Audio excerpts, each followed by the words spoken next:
আসসালামু আলাইকুম সুপ্রিয় দর্শক, প্রত্যেককে আমন্ত্রণ জানাচ্ছি এসটিভির স্বাস্থ্য কথা অনুষ্ঠানে। আপনাদের সাথে আছি আমি এম এ হালিম সিদ্দিকী। প্রতিবারের মতো আমাদের সাথে যিনি রয়েছেন গাজীপুর হোমিও প্যারামেডিক্যাল ইনস্টিটিউটের medical officer doctor Abdullah Al বাকি।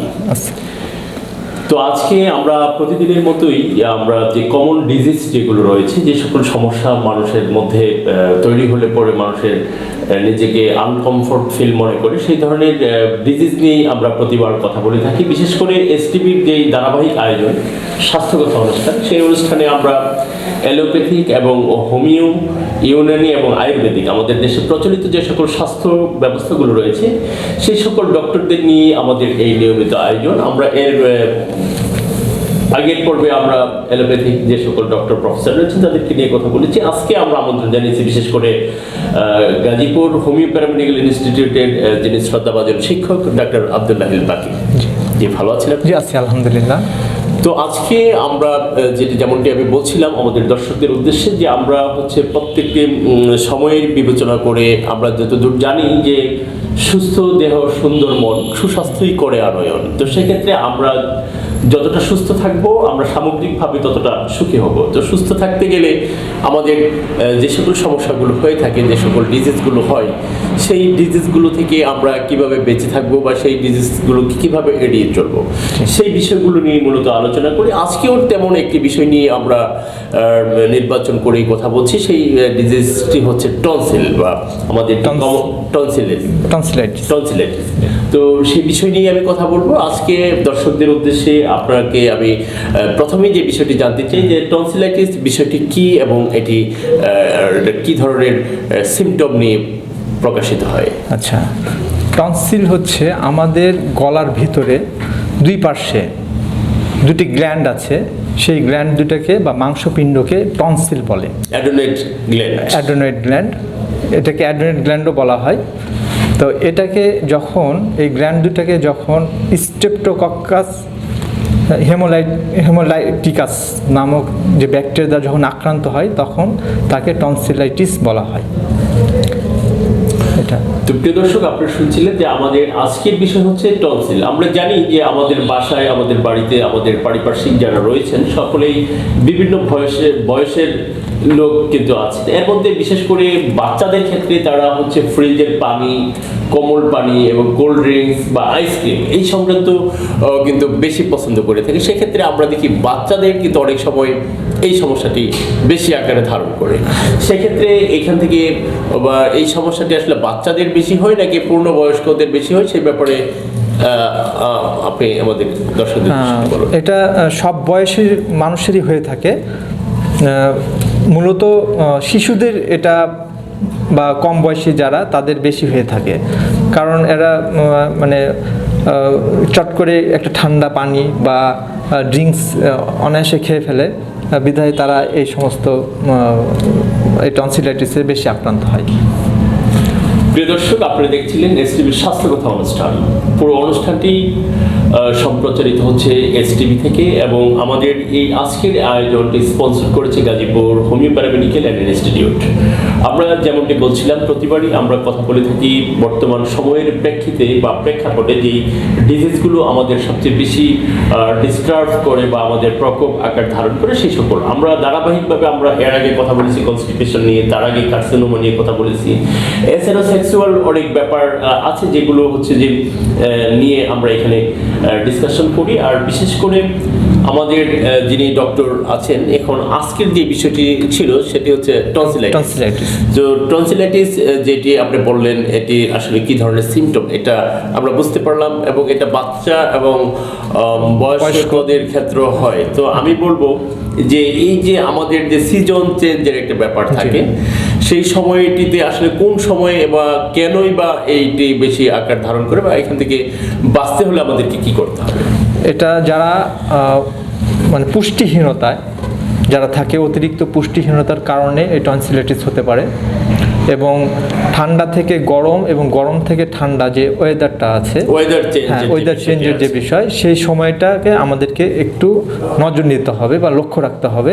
এই সময় আমাদের মানে অতিরিক্ত ঠান্ডা জাতীয় কোনো খাবার খাওয়া যাবে না, যেরকম ফ্রিজের যেরকম খাবার, সেখান থেকে চট করে আমাদেরকে একটু হালকা গরম করে এবং পানীয় চট করে আমরা ঠান্ডা পানি চট করে খাবো না। আইসক্রিম, তারপরে কোল্ড ড্রিঙ্কস যেগুলো এইগুলো থেকে আমরা বিরত থাকবো। আর যারা অতিরিক্ত রাত্রি জাগরণ, মানে শীতকালে যারা রাত্রে অনেক জেগে কাজকর্ম করেন বা ঠান্ডায় যারা থাকেন, তাদের এই টনসিলাইটিস হওয়ার সম্ভাবনা অনেকাংশে বেশি থাকে।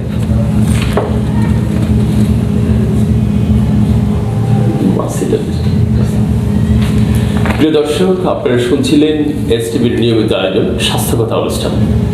তো আমরা কথা বলছিলাম টনসিলাইটিস সম্পর্কিত। যেহেতু আমাদের সিজন চেঞ্জের এই সময়টিতে, বিশেষ করে আর যখন শীতের আগমন ঘটে, এই সময়টিতেই কিন্তু আমাদের এই রোগটির বেশি আমরা লক্ষ্য করে থাকি।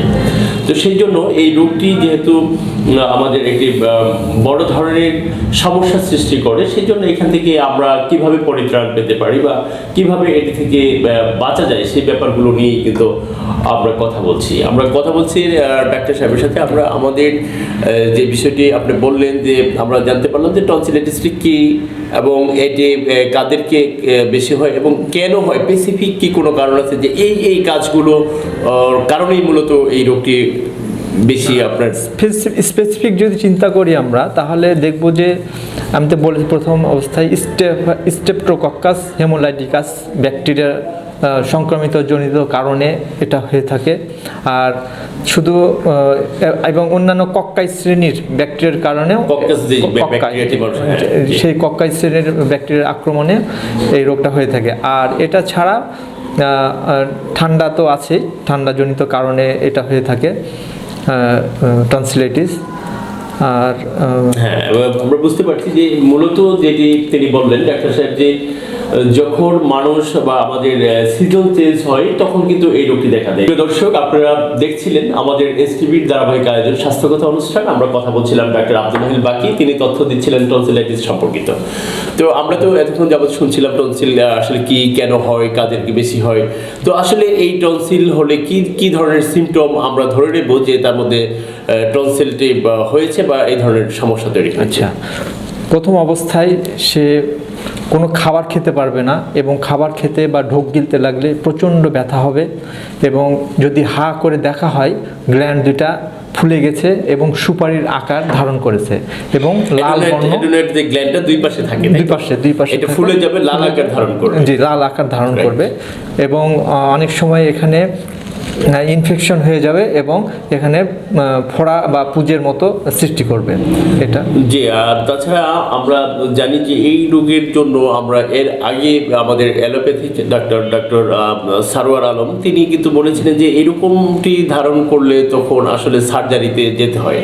তো আমাদের প্রশ্ন হচ্ছে, বিশেষ করে আমাদের বাসার বা আমাদের কাছের যে সকল ছোট ছোট বাচ্চারা রয়েছেন, তাদের ক্ষেত্রে এই সমস্যাটি বেশি ধারণ করে। সেক্ষেত্রে আমরা হচ্ছে যে এই হোমিওপ্যাথিকে, বিশেষ করে যেহেতু আপনি একজন হোমিওপ্যাথিক ডাক্তার, দীর্ঘদিন যাবত আপনি প্র্যাকটিস করছেন, বিশেষ করে গাজীপুর প্যারামেডিক্যাল ইনস্টিটিউটে আপনি একজন সম্মানিত শিক্ষক, সেক্ষেত্রে হোমিওপ্যাথিকে আপনার এই কমপ্লেক্সিটির যেই ডিজিজটি রয়েছে, এটার কি ধরনের ট্রিটমেন্ট রয়েছে আমার দর্শকদের উদ্দেশ্যে? হ্যাঁ, আমাদের হোমিওপ্যাথিতে খুব সুন্দর চিকিৎসা আছে।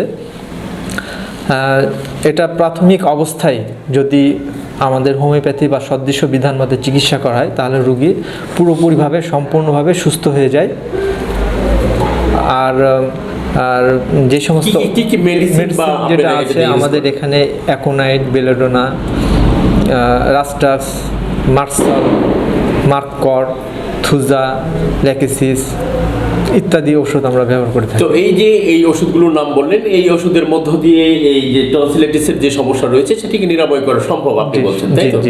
তো আমরা যতটুকু জেনেছি বা জানি সাধারণত, সেটি হচ্ছে যে এই ধরনের আকার যখন কারোর মধ্যে ধারণ করে বা এই ধরনের সিমটম দেখা যায়, টনসিল যখন দীর্ঘদিন আপনার কন্টিনিউ করে, সেক্ষেত্রে তাকে হচ্ছে এই আপনার সার্জারিতে যেতে হয়। এই ব্যাপারে আপনাদের কি মতামত?